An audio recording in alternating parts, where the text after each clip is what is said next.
क्या भीष्म पितामह महाभारत के खलनायक थे? भीष्म ने ऐसे कई अपराध किए जो किसी भी तरह से धर्म द्वारा उचित नहीं थे। आओ जानते हैं भीष्म पितामह के बारे में रोचक तथ्य। प्रिय मित्रों नमस्कार, आप सभी का हमारे YouTube चैनल अयोध्या हिंदू राम राज्य में स्वागत है। आइए शुरू करते हैं यह रोचक प्रसंग। राजा प्रतीप हुए जिनके दूसरे पुत्र शांतनु। शांतनु ने गंगा से विवाह किया था जिससे देवव्रत का जन्म हुआ। यही आगे चलकर भीष्म कहलाए। पिछले जन्म में भीष्म 8 वसुओं में से एक वसुदेव थे। भीष्म गंगा के 8वें पुत्र थे। बाकी 7 को गंगा ने नदी में बहा दिया था। गंगा के स्वर्ग चले जाने के बाद शांतनु को निषाद कन्या सत्यवती से प्रेम हो गया। वे उसके प्रेम में रात दिन तड़पते थे। सत्यवती ने शांतनु से विवाह करने के लिए भीष्म के समक्ष अपने पुत्रों को ही हस्तिनापुर की गद्दी पर बैठने की शर्त रखी। तब भीष्म ने आजीवन ब्रह्मचारी रहने की प्रतिज्ञा ली और सत्यवती को लेकर राजमहल आ गए। शांतनु प्रसन्न होकर देवव्रत से कहते हैं, हे पुत्र, तूने पितृभक्ति के वशीभूत होकर ऐसी कठिन प्रतिज्ञा की है। तेरी इस पितृभक्ति से प्रसन्न होकर मैं तुझे वरदान देता हूँ कि तेरी मृत्यु तेरी इच्छा से ही होगी। तेरी इस प्रकार की प्रतिज्ञा करने के कारण तू भीष्म कहलाएगा और तेरी प्रतिज्ञा भीष्म प्रतिज्ञा के नाम से युगों युगों तक जानी जाएगी। सत्यवती के गर्भ से महाराज शांतनु को चित्रांगद और विचित्रवीर नाम के 2 पुत्र हुए। शांतनु की मृत्यु के बाद चित्रांगद भी एक युद्ध में मारा गया। तब भीष्म बालक विचित्रवीर को सिंहासन पर बैठाकर खुद राजकार्य देखने लगे।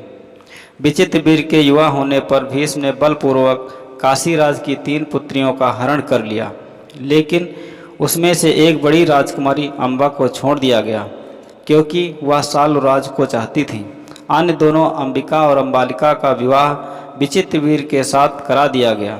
अम्बा को जब साल्वराज ने नहीं अपनाया तो उसने परशुराम से शिकायत की। परशुराम ने भीष्म से युद्ध किया लेकिन उसका कोई परिणाम नहीं निकला और अंत में अम्बा ने आत्महत्या कर ली। बाद में अम्बा शिखंडी के रूप में जन्मी और उसने भीष्म से बदला लिया।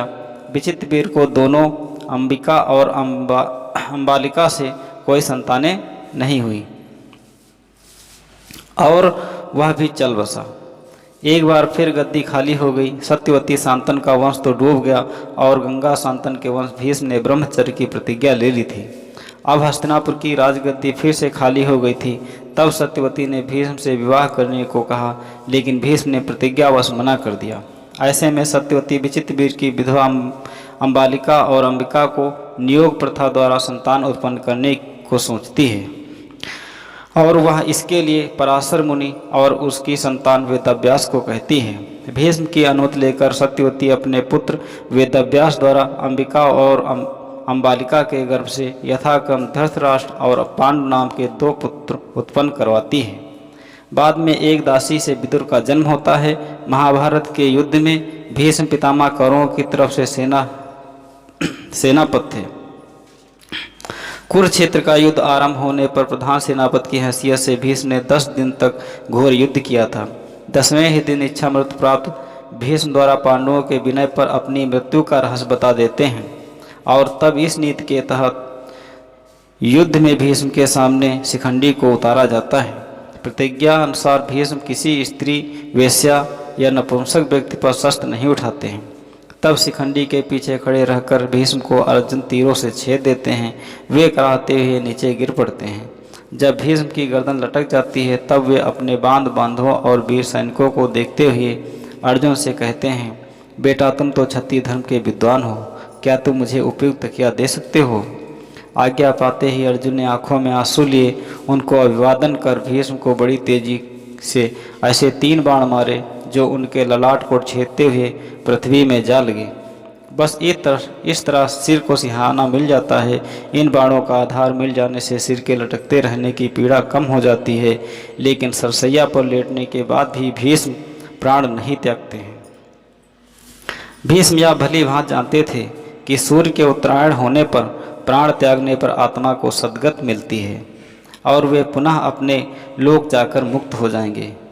इसलिए वे सूर्य के उत्तरायण होने का इंतजार करते हैं। भीष्म के सरसैया पर लेट जाने के बाद युद्ध और 8 दिन चला। भीष्म यद्यप सरसैया पर पड़े हुए थे, फिर भी उन्होंने श्री कृष्ण के कहने से युद्ध के बाद युधिष्ठिर का शोक दूर करने के लिए राजधर्म, मोक्ष धर्म और आप धर्म आदि का मूल्यवान उपदेश बड़े विस्तार के साथ दिया। इस उपदेश को सुनने से युधिष्ठिर के मन में ग्लानि और पश्चाताप दूर हो जाता है। यह उपदेश ही भीष्म नीति के नाम से जाना जाता है। बाद में सूर्य के उत्तरायण होने पर युधिष्ठिर आदि सगे संबंधी, पुरोहित और अन्य लोग भीष्म के पास पहुँचते हैं। उन सबसे पितामह ने कहा कि इस सरसैया पर मुझे 58 दिन हो गए हैं। मेरे भाग्य से माघ महीने का शुक्ल पक्ष आ गया है। अब मैं शरीर त्यागना चाहता हूँ। इसके पश्चात उन्होंने सब लोगों से प्रेम पूर्वक विदा मांगकर शरीर त्याग दिया। सभी लोग भीष्म को याद कर दुखी हो गए। युधिष्ठिर तथा पांडवों ने पितामह के शरीर शव को चंदन की चिता पर रखा तथा दाह संस्कार किया। कहते हैं कि भीष्म 150 वर्ष जीकर निर्वाण को प्राप्त हुए। माघ माह की शुक्ल पक्ष की अष्टमी तिथि को भीष्म पितामह ने अपने शरीर को छोड़ा था, इसलिए यह दिन उनका निर्वाण दिवस है। भीष्म ने अपने जीवन में कुछ अपराध किए थे, जैसे भीष्म ने अपनी शक्ति का दुरुपयोग करके गांधारी का जबरन विवाह धृतराष्ट्र से करवाया था। उसी तरह उन्होंने अंबालिका और अंबिका का विचित्र वीर से विवाह कराया था। उन्होंने पिछले जन्म में वशिष्ठ ऋषि की कामधेनु का हरण कर लिया था, जिसके चलते उन्हें मनुष्य योनि में जन्म लेना पड़ा था। भरी सभा में जब द्रौपदी को निर्वस्त्र किया जा रहा था तो भीष्म चुप बैठे थे।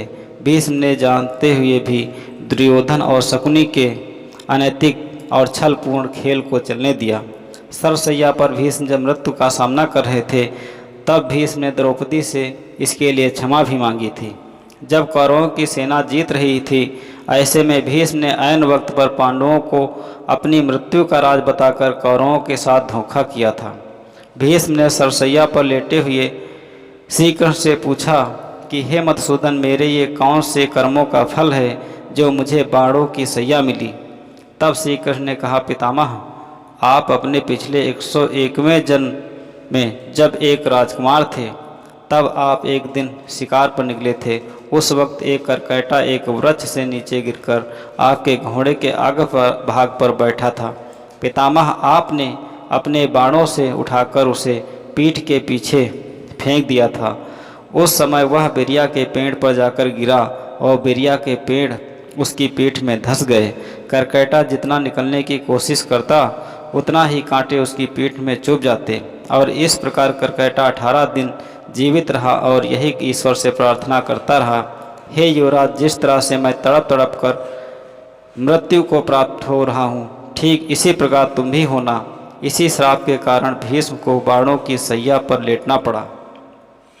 मनुष्य को उसके किए हुए अच्छे या बुरे कर्मों का फल अवश्य मिलता है, इसलिए मनुष्य को सोच समझकर हर कार्य को करना चाहिए, क्योंकि जैसा कर्म करोगे वैसा ही परिणाम आपको अवश्य मिलेगा।